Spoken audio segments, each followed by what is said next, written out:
14ാം നൂറ്റാണ്ടിൽ ഓടയം കടൽ തീരത്തിന് സമീപത്തായി കൗൾ ആചാരപ്രകാരം ചാന്നാന്മാർ ആരാധിച്ചു പോന്ന ഒരു ക്ഷേത്രമുണ്ടായിരുന്നു. അക്കാലത്ത് ഈ സ്ഥലം ദൈവത്തിൻവിളാകം എന്നറിയപ്പെട്ടിരുന്നു. 17ാം നൂറ്റാണ്ടിലെ പ്രകൃതിക്ഷോഭത്തെ തുടർന്ന് ഈ ക്ഷേത്രത്തിന് കേടുപാടുകൾ സംഭവിക്കുകയും ക്ഷേത്രവിഗ്രഹം അന്നത്തെ കാരണവരായിരുന്ന രാമൻകുട്ടി ആശാന്റെ കളരിയിൽ വെച്ച് ആരാധിച്ചും പോന്നു. അന്ന് തിരുവിതാംകൂറിന്റെ രാജാവായിരുന്ന ആദിത്യവർമ്മ ഓടയം തീരദേശത്തിന്റെ സംരക്ഷണം രാമൻകുട്ടി ആശാനെ ഏൽപ്പിച്ചിരുന്നു. ആദിത്യവർമ്മ രാജാവ് നാട് നീങ്ങിയതോടെ രാജഭരണം ഉമയമ്മ റാണി ഏറ്റെടുത്തു. 5 തെങ്ങ് ഈസ്റ്റ് ഇന്ത്യ കമ്പനിക്ക് വിട്ടുകൊടുത്തുകൊണ്ടുള്ള ഉമയമ്മ റാണിയുടെ തീരുമാനത്തെ ചൊല്ലി ഭരണകൂടവും 8 വീട്ടിൽ പിള്ളമാരും തമ്മിൽ വലിയ തർക്കമുണ്ടായി.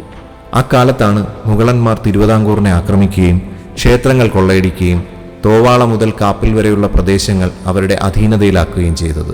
8 വീട്ടിൽ പിള്ളമാർക്കും മാടമ്പിമാർക്കും മുഗളപ്പടയ്ക്ക് മുന്നിൽ പിടിച്ചു നിൽക്കാൻ കഴിഞ്ഞില്ല. എന്നാൽ ഈ സമയത്ത് രാമൻകുട്ടി ആശാനും ശിഷ്യന്മാരും ചേർന്ന് മുഗളപ്പടയോട് ചെറുത്തു നിൽക്കുകയും മുഗളപ്പട ഓടയം പ്രദേശത്ത് നിന്ന് പിന്മാറുകയും ചെയ്തു. ധീരമായി മുഗളപ്പടയെ പ്രതിരോധിച്ച രാമൻകുട്ടി ആശാന് ഉമയമ്മ റാണി ആര്യൻ ചാന്നാൻ എന്ന സ്ഥാനപ്പേര് നൽകുകയും പാരിതോഷികമായി കരം ഒഴിവാക്കി നൽകിയ ഈ ഭൂമിയിൽ ആര്യൻ ചാന്നാൻ ക്ഷേത്രം പണിയഴിക്കുകയും ദേവിയെ കുടിയിരുത്തുകയും ചെയ്തു. പിൽക്കാലത്ത് ഈ ക്ഷേത്രം മുക്കാലിവട്ടം ഭദ്രകാളി ക്ഷേത്രം എന്നറിയപ്പെട്ടു.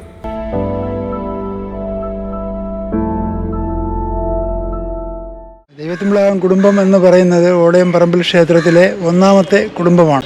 നൂറ്റാണ്ടുകൾക്ക് മുമ്പ് രാജകുടുംബത്തിൽ നിന്ന് കരമൊഴിവാക്കി ദൈവത്തിൻവിളാകം കുടുംബത്തിലെ അന്നത്തെ കാരണവരായ ആര്യൻ ചാന്നാറിന് ഇവിടെ പടയൊരുക്കം നടത്തുന്നതിനും അതുപോലെ തന്നെ കളരി അഭ്യാസം നടത്തുന്നതിനും യോദ്ധാക്കൾക്ക് വേണ്ട ട്രെയിനിങ് കൊടുക്കുന്നതിനും വേണ്ടി ഇവിടെ അതിനുള്ള ഒരു കളരി സ്ഥലമായിരുന്നു. അവിടെ പടപ്പുറപ്പാടിന് മുമ്പ് ദേവിയുടെ മുന്നിൽ കാപ്പുകെട്ടി വേണം പടപ്പുറപ്പാടിന് പോകേണ്ടത്. അങ്ങനെയാണ് ഇവിടെ ഈ ഭദ്രകാളി ക്ഷേത്രം സ്ഥാപിതമാണ്. 2ാം കുടുംബക്കാരായിട്ട് ചാന്നാൻവിളാകവും 3ാം കുടുംബക്കാരായിട്ട് പറമ്പിൽ കുടുംബവും 4ാം കുടുംബക്കാരായിട്ട് വിളയിൽ കുടുംബവും ഉൾപ്പെടുന്ന 4 ഈഴവ കുടുംബങ്ങളുടെ ഒരു പുരാതന അമ്പലമാണിത്. പിൽക്കാലത്ത് ഉത്സവാദി കാര്യങ്ങൾ നടത്തുന്നതിനും അതിനുള്ള ക്ഷേത്രത്തിൻ്റെ ചെലവിനും വേണ്ടി ഈ 4 കുടുംബങ്ങളും അവരുടെ സ്വത്തുക്കൾ ദേവിക്ക് വേണ്ടി എഴുതി വെച്ചിട്ടുണ്ട്. 41 സെൻറ്റ് വസ്തു നമുക്ക് പാവനാശത്തുണ്ട്. അതുപോലെ തന്നെ ഇപ്പോൾ ഒരു വസ്തു കേസ് പറഞ്ഞ് നമ്മൾ തിരിച്ചെടുക്കാനുള്ള എല്ലാ ഏർപ്പാടുകളും ആയിട്ടുണ്ട്. 700ഓളം വർഷം പഴക്കമുള്ള ഒരു ക്ഷേത്രമാണ്. അറിവായ കാലം മുതൽ ഞാൻ ഈ ക്ഷേത്ര കാമ്പൗണ്ടിൽ കളിച്ച് വളർന്ന ഒരാളാണ്. 1ാം പാട്ട് അത് ദൈവത്തിൻവിളാകത്തുകാർക്കുള്ളതാണ്. 2ാം പാട്ട് ചാന്നാൻവിളാകത്തുകാർക്ക്, 3ാം പാട്ട് പറമ്പിക്കാർക്ക്, 4ാം പാട്ട് വിളയ്ക്കാർക്ക്. ഇങ്ങനെ പരമ്പരാഗതമായിട്ടാണ് ആചാരങ്ങൾ നടന്നുകൊണ്ടിരുന്നത്. ആ രീതിയിൽ തന്നെ ഇപ്പോഴും പോയിക്കൊണ്ടിരിക്കുന്നത്. പിന്നെ ഇടക്കാലത്ത് ഈ ക്ഷേത്രം പുനരുദ്ധാരണം ചെയ്തു. പുനരുദ്ധാരണം ചെയ്തപ്പോഴത്തേക്ക് ഇവിടെ ഓരോ കുടുംബത്തിൽ നിന്ന് 5 വരെ കമ്മിറ്റി മെമ്പറായിട്ടെടുത്ത് ഭരണസമിതി ഉണ്ടാക്കി അങ്ങനെയാണ് പോയിക്കൊണ്ടിരിക്കുന്നത്. 3ാമത്തെ പാട്ടും വിളക്കും എല്ലാം നടത്തുന്നത് പറമ്പിൽ കുടുംബക്കാരാണ്. അപ്പം ഞാൻ ഇവിടെ ജനിച്ചു വളർന്നപ്പോൾ തന്നെ സമയത്തൊക്കെ കുതിരെടുപ്പുണ്ട്. പക്ഷേ എൻ്റെ ഓർമ്മയിൽ ആ കുതിരെടുപ്പും കാര്യങ്ങളൊന്നും കാര്യം ഈ പുനഃപ്രതിഷ്ഠ കഴിഞ്ഞ് പിന്നെ ഇതെല്ലാം മാറ്റിയിരുന്നു. അതിനുശേഷം ഇപ്പോൾ 28 കൊല്ലത്തിന് ശേഷമാണ് ഈ കുതിരെടുപ്പ് വരുന്നത്. കാര്യം നമുക്ക് എടുത്ത് കൊണ്ടുവരാണ്ട് ഒരുപാട് ബുദ്ധിമുട്ടുകളൊക്കെ ഉണ്ടെങ്കിലും നമ്മളൊരു പരീക്ഷണാടിസ്ഥാനത്ത് ഈ വർഷം നമ്മൾ തുടങ്ങുകയാണ്. ഈ വർഷം നമ്മൾ വിജയിച്ചു കഴിഞ്ഞാൽ ഇനി അടുത്ത വരും വർഷങ്ങളിൽ നമ്മൾ ഇതിനേക്കാൾ സന്തോഷത്തോടെയും ഇതിനേക്കാൾ വലിയ കുതിരകൾ നമ്മൾ ഇവിടെ എടുക്കും. അതിൻ്റെ ഒരു ഭാഗമായിട്ടാണ് ഈ തുടക്കുന്നത്. അതുകൊണ്ട് തന്നെ നമ്മളെല്ലാം ഭയങ്കര ആവേശത്തിലും സന്തോഷത്തിലുമാണ് ഈ കുതിര എടുക്കുന്നതിനെക്കുറിച്ച്. ഈ 4 ഈഴവ കുടുംബങ്ങൾ ചേർന്നാണ് ഈ ആലയങ്ങളെല്ലാം നിർമ്മിച്ചിരിക്കുന്നത്. 1ഉം 2ഉം 3ഉം പുനരുദ്ധാരണങ്ങളിൽ അവരുടെ പ്രാതിനിധ്യം മാത്രമേ ഇവിടെ ഉണ്ടായിട്ടുള്ളൂ. അതുപോലെ തന്നെ സുമനസ്സുകളായ നാട്ടുകാരുടെ സഹായങ്ങളും അല്പസ്വല്പം നമുക്കുണ്ടായിട്ടുണ്ട്. അതിനെയും വില കുറച്ച് നമ്മൾ കാണുന്നില്ല. വളരെ അഭിമാനത്തോടുകൂടി തന്നെ നമ്മൾ അതിനെ കാണുന്നു.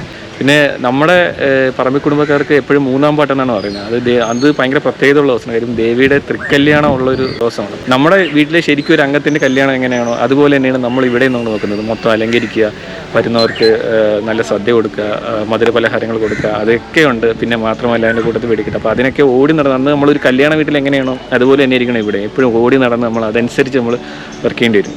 ആചാരാനുഷ്ഠാനം എന്ന് പറയുന്നത് ഇവിടുത്തെ ഉത്സവം, കുതിര, വില്ലിൽ തൂക്കം, കമ്പം, ഇതാണ് ഇവിടുത്തെ പ്രധാനപ്പെട്ട ദേവിക്ക് ഇഷ്ടപ്പെട്ട ആചാരങ്ങൾ. അപ്പോൾ അത് ആദ്യത്തെ നമ്മളെ പൂർവികർ ഭംഗിയായി നടത്തിക്കൊണ്ടിരുന്നു. അത് ഇടക്കാലത്ത് ആയപ്പോഴത്തേക്ക് അത് നിന്ന് ഇപ്പോൾ നമ്മൾ 25 വർഷങ്ങൾക്ക് ശേഷം വീണ്ടും പുനരുദ്ധാരണം ചെയ്ത് കുതിരയെടുപ്പ് ഇപ്പോൾ തുടങ്ങി വച്ചിരിക്കുകയാണ് ദേവിയുടെ ഇഷ്ടാനുസരിച്ച്. അതേപോലെ ഇനി ഓരോ വർഷം തോറും നമുക്കിത് പുരോഗമിച്ച് കൊണ്ടുപോകണം എന്നുള്ള ഒരു രീതിയിലാണ് മുമ്പോട്ട് കൊണ്ടുപോകുന്നത്. ഈ ആചാരം എന്ന് പറയുന്നത് ഇവിടുത്തെ കമ്പൽസറിയാണ്. കുതിര, കമ്പം, വില്ലുതൂക്കം. വില്ലുതൂക്കം എന്ന് പറയുന്നത് വില്ല് കെട്ടി 4 വശവും കറക്കിയാണ് സാധാരണ പണ്ടുകൊണ്ട് കീഴ്വഴക്കം. നമ്മുടെ അമ്മമാരും അമ്മൂമ്മമാരും പറഞ്ഞു തന്നൊരു ചരിത്രം വെച്ചിട്ടാണ് പോകുന്നത്. നമ്മൾ പണ്ട് ചോദ്യമില്ലക്കാർ ഇവിടെ വന്നതും നമ്മൾ ദൈവത്തിൻവിളാകത്തിൻ്റെ തന്നെ ഒരു ശാഖയിലുണ്ടായിരുന്നെന്നും അതുകൊണ്ട് തന്നെയാണ് നമ്മൾ ഈ ദൈവത്തിൻവിളാകം കുടുംബവും പറമ്പിൽ കുടുംബവും തന്നെ അങ്ങോട്ട് പരസ്പരം വിവാഹം പോലും കഴിക്കത്തില്ല. കാര്യം അവരും നമ്മുടെ ഒരു സഹോദരങ്ങളായിട്ടാണ് കാണുന്നത്. പിന്നെ ഈ പറയുന്ന കണക്ക് നമ്മൾ ഇവിടുന്ന് പറമ്പിലമ്മയെ നമുക്ക് കടലിൽ നിന്ന് കിട്ടിയെന്നും പിന്നെ നമ്മൾ ഈ 4 കുടുംബക്കാരും കൂടെ ചേർന്ന് വെച്ച് ആരാധിച്ച് ഇന്നിപ്പം ഈ കാണുന്ന ഇത്രയും വലിയൊരു മഹാക്ഷേത്രം തന്നെ ആയിട്ടുണ്ട്. അടുത്തും അതിനനുബന്ധിച്ചുള്ള എല്ലാ കാര്യങ്ങളും ഞങ്ങൾ സംരക്ഷിച്ചു കൊണ്ടുപോവുകയാണ്. അപ്പം ഇവിടുത്തെ ട്രസ്റ്റിൻ്റെ ഉദ്ദേശം എന്ന് പറയുന്നത് ട്രസ്റ്റിൻ്റെ സ്വത്തുക്കൾ സംരക്ഷിക്കുക, ട്രസ്റ്റ് അംഗങ്ങൾക്ക് വേണ്ടുന്ന സഹായങ്ങൾ വേണ്ടി വന്നാൽ അത് നൽകുക, ഇങ്ങനെയുള്ള എല്ലാ കാര്യങ്ങളിലും ഇടപെട്ട് പോകുന്നു. ഭരണസമിതി വന്നതിന് ശേഷം ഓരോ കുടുംബത്തിനും 1 വർഷമാണ് ഭരണ ചുമതല. ഓരോ കുടുംബത്തിനും സെക്രട്ടറിയും പ്രസിഡന്റും മാറി മാറി വരും. ഇപ്പം നമ്മൾ വിളയിൽ കുടുംബത്തിൻ്റെ കീഴിലാണ് സെക്രട്ടറി ഭരണമാണ് ഇവിടെ. അപ്പോൾ അത് ഏപ്രിലോടുകൂടി നമ്മളെ ഭരണം തീരും, അടുത്ത ഭരണക്കാർ ചുമതലയേൽക്കും. അതാണ് വർഷാവർഷം നടന്നുകൊണ്ടിരിക്കുന്നത്. അത്രയും കാര്യക്ഷമമായിട്ടാണ് നമ്മൾ ഇവിടെ ഈ ക്ഷേത്രം നടത്തിക്കൊണ്ട് പോകുന്നത്. 3.5 ഏക്കർ വസ്തുവുള്ള ഒരു കുടുംബ തറവാട് ക്ഷേത്രമാണ്. പൂർവാചാര്യങ്ങളെല്ലാം നമ്മൾ തിരിച്ചു കൊണ്ടുവരികയാണ്. അതെല്ലാം നമ്മുടെ ഈ പറമ്പിലമ്മയുടെ ആഗ്രഹപ്രകാരം ഇപ്പം നടത്തപ്പെടുകയാണ്. അതിലേക്ക് ഈ നാട്ടിലുള്ള എല്ലാ കുടുംബാംഗങ്ങളും നാട്ടുകാരും സഹകരണം ഉണ്ടാവുകയാണ്. അതിനൊക്കെ തന്നെ പോലീസ് അധികാരികളുടെ ഭാഗത്തു നിന്നും നമുക്ക് നല്ല സപ്പോർട്ടാണ് ഇപ്പോൾ വന്നുകൊണ്ടിരിക്കുന്നത്. മീനമാസത്തിലെ ചതയൻ നക്ഷത്രത്തിൽ ദേവിയെ കാപ്പുകെട്ടി കുടിയിരുത്തിയ ശേഷം തോറ്റംപാട്ടിൽ തുടങ്ങി അശ്വതി നാളിൽ ഉത്സവത്തിന് പരിസമാപ്തി അടയുന്നു. തിരുവിതാംകൂറിന്റെ 1000 വർഷത്തെ ചരിത്രമടങ്ങിയ മതിലകൻ രേഖകളിൽ ഈ ക്ഷേത്രത്തെക്കുറിച്ച് പ്രതിപാദിക്കുന്നുണ്ട്.